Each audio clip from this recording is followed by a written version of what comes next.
con Eusebio Calcaro dell'Alitalia. Era un vero e proprio spareggio, una finale pre-spareggi. Insomma, se ce la commenti, perché il risultato pareggio forse non vi soddisfa al 100%, però comunque è importante. Allora, per come è andata la partita dobbiamo essere soddisfatti del punto. Purtroppo oggi avevamo 3-4 assenze dei giocatori fondamentali e eravamo solo 9. Loro comunque davanti molto bravi, abbiamo dovuto stringere i denti. Dovevamo vincere assolutamente, dovevano essere 6 punti in 2 giorni, purtroppo ne sono arrivati solo 4. Ok, hai fatto delle parate veramente miracolose, io ti faccio i miei complimenti insomma a tutta la squadra anche, ci proiettiamo magari già la prossima settimana in cui c'è una partita comunque con i Tony Bonzi Investigazioni in cui mancherà uno dei perni di questa squadra, uno dei giocatori con più esperienza che è Christian Lodi. Come vedi la prossima partita?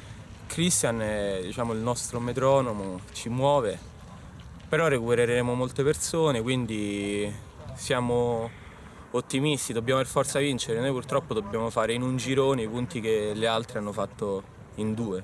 Perfetto, e l'Alitalia quindi quanto ci crede? Mancano ormai solamente 2 partite, però sembra che di giornata in giornata vi avvicinate sempre di più all'obiettivo, quindi quanto ci credete adesso? Beh, ci crediamo, siamo partiti che era impossibile.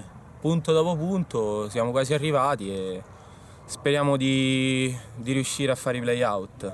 Perfetto, grazie, ciao. Ciao!